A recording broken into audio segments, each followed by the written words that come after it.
This right here is one of the biggest, most badass oak trees I've ever seen.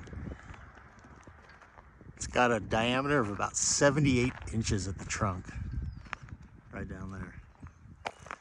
It's just magnificent. Look how huge it is.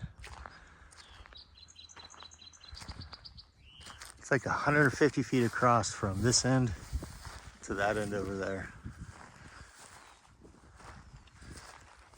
It's just beautiful. Let's go take a closer look.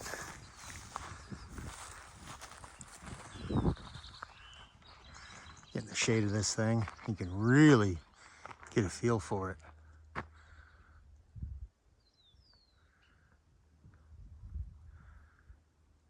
Just a monster, phenomenal tree.